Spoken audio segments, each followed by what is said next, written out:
El juez Néstor Valetti procesó con prisión a 5 barrabravas de Peñarol, uno de ellos por extorsión y los otros 4 por asociación para delinquir y por extorsión. Así es, hechos más graves que los procesamientos que habíamos tenido la semana pasada, hechos que tienen que ver con una investigación que además lleva más tiempo, pero que en lo concreto, en los delitos por los que se están procesando, tienen que ver con los hechos que rodearon al Clásico y los pedidos de entradas y las presiones o extorsiones justamente para conseguirlas. Vamos a ver lo que decía ayer el fiscal Gilberto Rodríguez.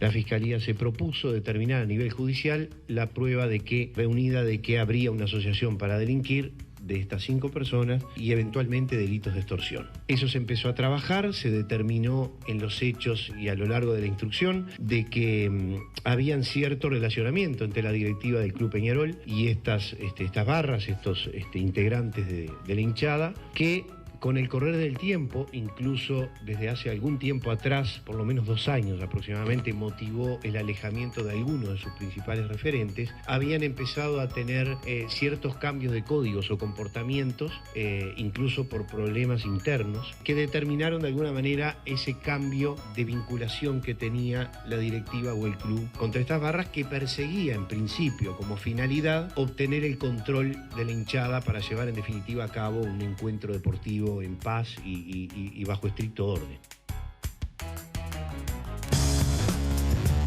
Bueno, ¿y qué más hay? Es la pregunta. ¿Quién los apañaba? ¿Quién los cobijaba? Si tenían algún vínculo con la dirigencia de Peñarol. Por ahora, y al menos en este caso, los dirigentes involucrados hasta ahora más bien parecen víctimas, ¿no? Amenazados por estos barras. Uno siempre se pregunta, más allá de este caso en particular, ¿quién puede haber detrás de estas organizaciones criminales? ¿Quién los encubre? ¿Quién impide que sean investigados? El otro día, conversando sobre este tema en Radio Sarandí con Ignacio Álvarez, con el colega, él decía que un juez, no en esta causa en particular, pero que un juez le había dicho que muchas veces le pasaba que investigaciones de este tipo se frustraban cuando en el camino aparecía un político.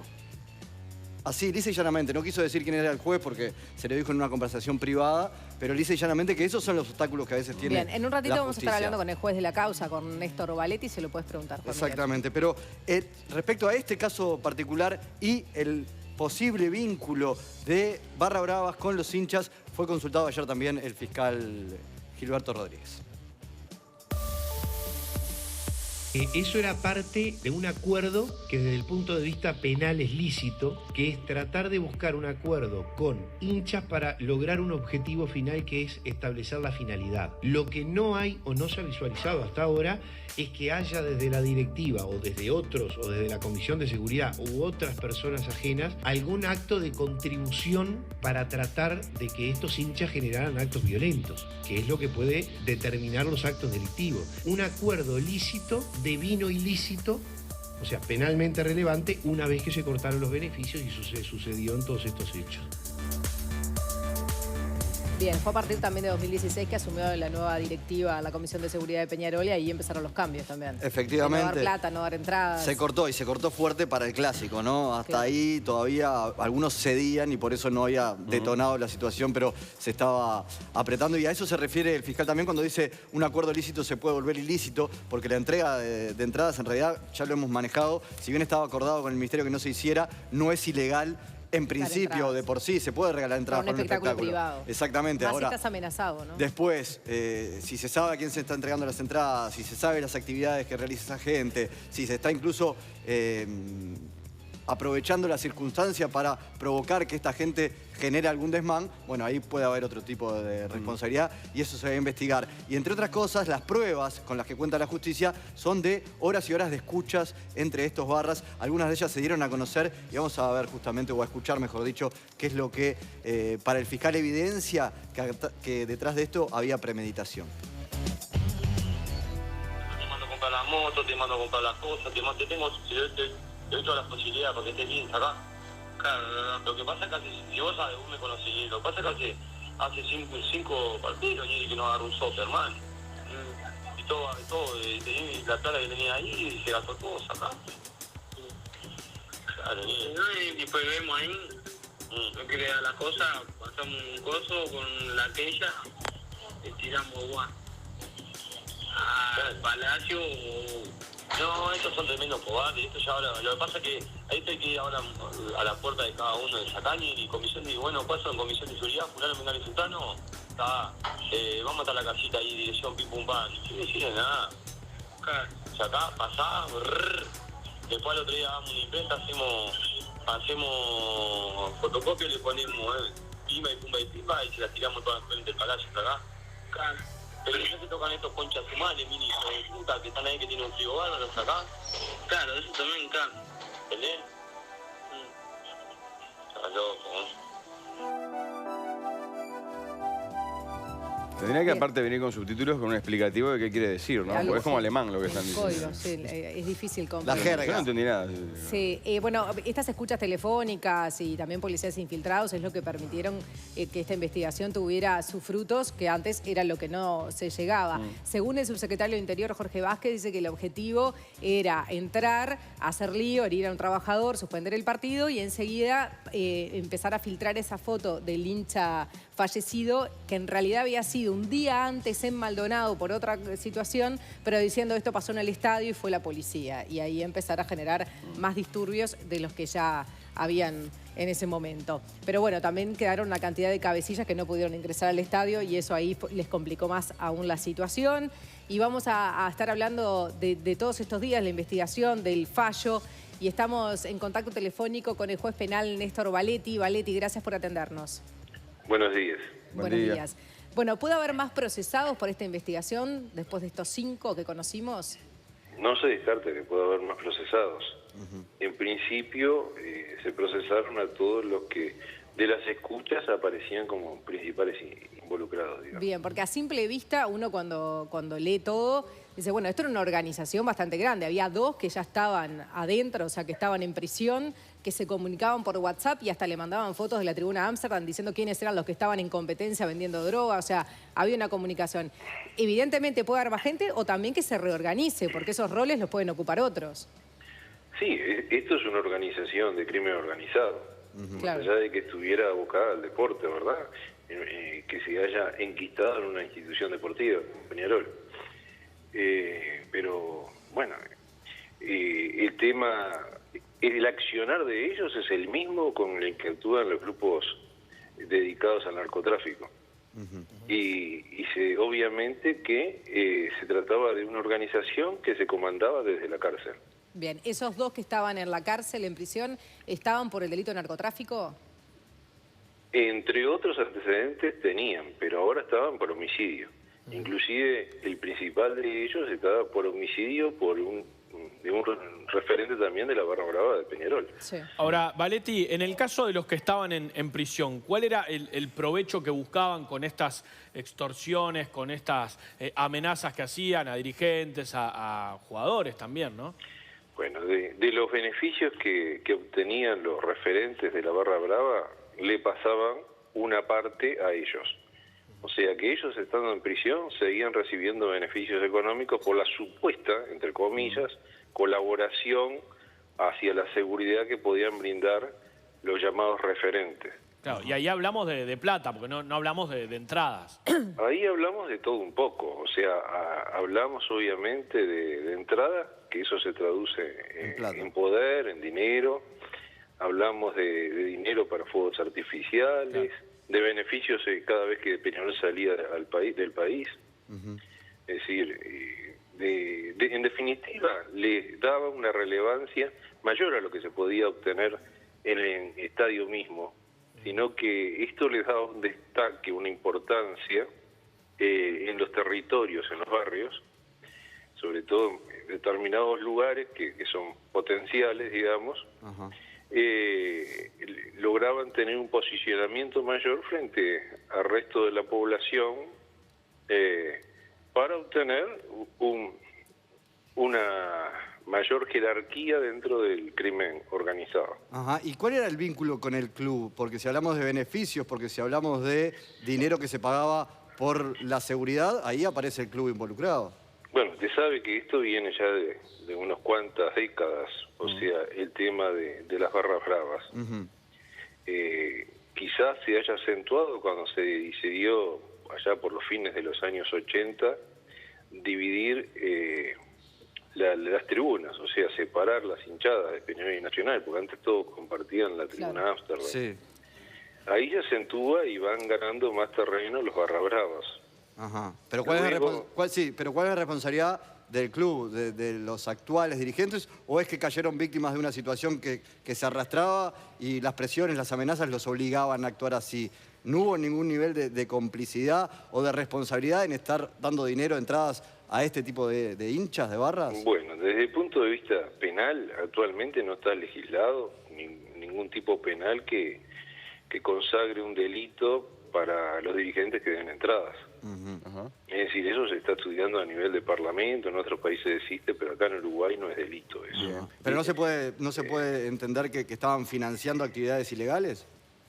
No, porque ellos eran también objeto de presión. Eran víctimas. Eran víctimas, exacto. Claro. En parte eran víctimas. Le quería preguntar, doctor, ¿cuáles son las amenazas, por ejemplo? ¿Se pudieron comprobar? Porque uno dice, amenazas de dirigentes, pero cuando empieza a hilar fino y saber de qué tono son, ahí uno puede capaz que entender más la situación de esa gente, ¿no? Bueno, cuando estamos hablando de que hay numerosos delincuentes enquistados en la barra brava, ellos tenían un núcleo, digamos, fuerte de unas 50 personas. Sí. Luego tenían unas 300, 400 personas que venían a ser como el ejército, digamos, que lo manejaban.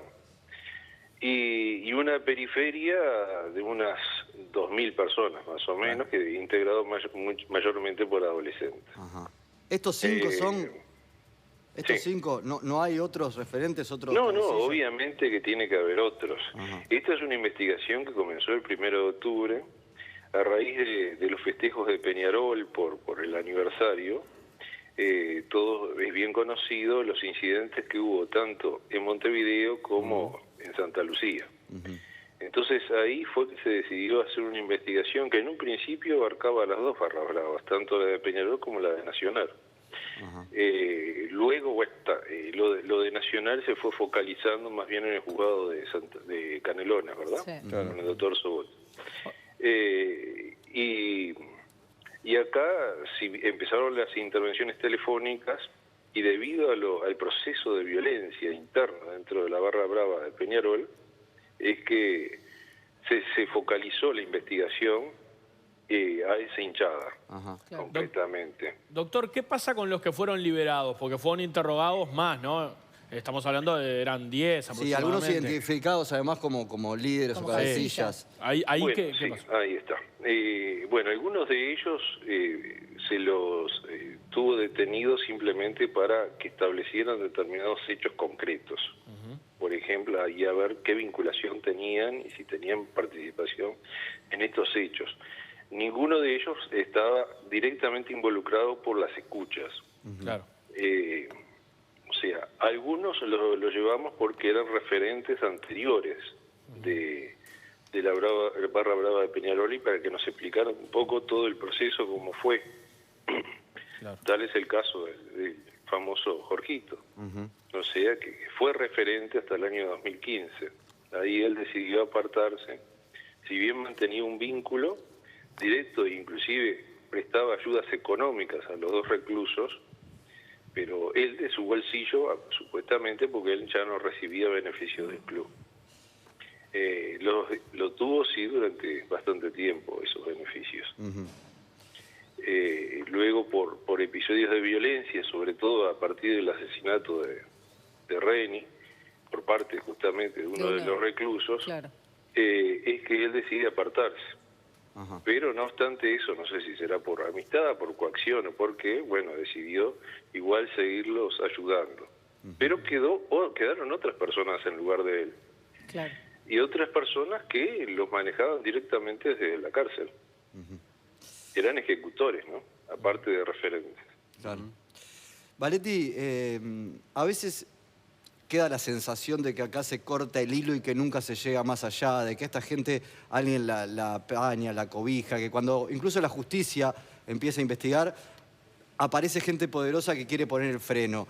¿Es así? ¿Esto ocurre? ¿Pasó en este caso? Bueno, en este caso no consta de las escuchas ninguna, intervención con algún personaje político. incluso yo lo pregunté eso a uno de los barras, si tenía alguna vinculación a algún político, no me dijo nada en tal sentido, y no surge de esa investigación. Pero estamos hablando de un periodo que arranca la investigación el 1 de octubre. Y las escuchas que teníamos en poder desde el 7 de noviembre. Así que usted no lo descartaría, digamos. Si lo preguntó es porque no lo descartaría. Yo no lo puedo asegurar tampoco porque no tengo elementos, digamos. No, claro. Sí me surgió de la declaración de los dirigentes de Peñarol de cómo se fue gestando todo este proceso. Pero bueno, es decir, crear una criatura que es muy difícil de ¿Quién creó? Claro, usted cuando dice eso de los dirigentes, ¿qué es lo que decían? ¿Por qué se generó este proceso? Bueno, obviamente que las barras bravas, como ya le dije, ya existían desde antes, claro, ¿verdad? Pero se potenciaron. Y fueron cobrando cada vez más poder, más relevancia, sobre todo cuando se les separó si se les dio un territorio, uno la Astorga, otro la Colombes. Luego, por el 2005-2006, con el advenimiento del primer gobierno del doctor Tabaré Vázquez, según los dirigentes de Peñarol, a mí no me consta, fueron convocados por el Ministerio del Interior en un plan llamado de inclusión social, donde les solicitó el Ministerio del Interior que trataran de incluir a los principales líderes o referentes de las barras bravas para el control del resto de la hinchada. Claro. En una llamada política de inclusión. Y ahí es cuando ellos les dan poder dentro de la organización como colaboradores. Luego, debido a que sigue el proceso de violencia ya durante el segundo gobierno, como estamos hablando del gobierno de Mojica, debido a un hecho concreto de violencia en un partido clásico, se decide el retiro de la policía de los escenarios deportivos. Y ahí ya les encomiendan directamente que cada club se ocupe de la seguridad en forma privada. Bien, y de ahí en más es todo lo conocido y lo que terminó sucediendo. De ahí en más, exacto, ahí está. ¿Cuándo se corta esto? Esto tiene por finalidad, digamos, esa forma de trabajo sigue hasta que se dio el hecho del herido en la tribuna Ámsterdam. Sí, del boli. Del boli, exacto, que también estuvo detenido, estuvo declarando. Y bueno, ahí se puso fin a la comisión de seguridad que presidía Sanguinetti dijo, ¿no? Sí. Renunció y bueno, luego de un proceso decidió la comisión directiva como es contratar una seguridad totalmente profesional, que no tuviera vinculación directa con el club, ni que fueran integrantes políticos, ni tuvieran vinculación con la política, conformada por altos jerarcas de la policía, o sea, es retirados y bueno, y algún miembro del Poder Judicial.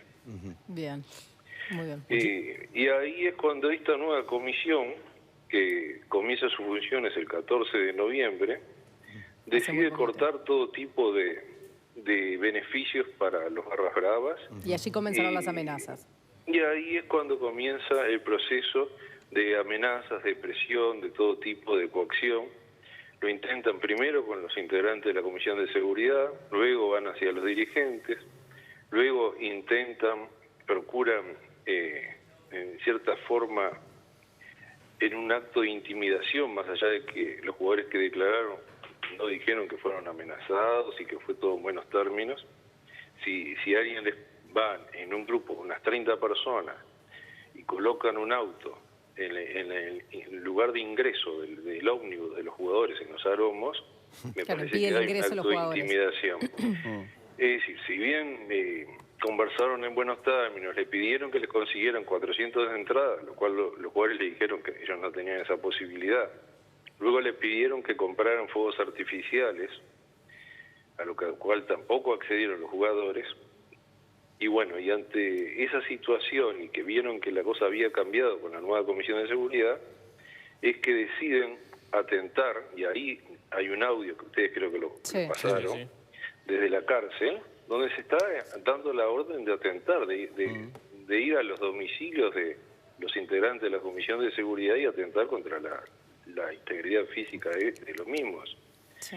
Y eso es lo que precipita la instrucción del tema. Claro. Sí, porque nosotros en principio estábamos tratando de lograr establecer todas las redes, pero tuvimos que cortar la investigación para evitar un mal mayor, ¿verdad? Claro, muy bien. Juez Néstor Valetti, muchísimas gracias por esta comunicación. Bueno, que pasen bien. Adiós. Un abrazo. Muy bien, vamos ahora a repasar los principales títulos. Presenta Berkeley International Seguros Uruguay.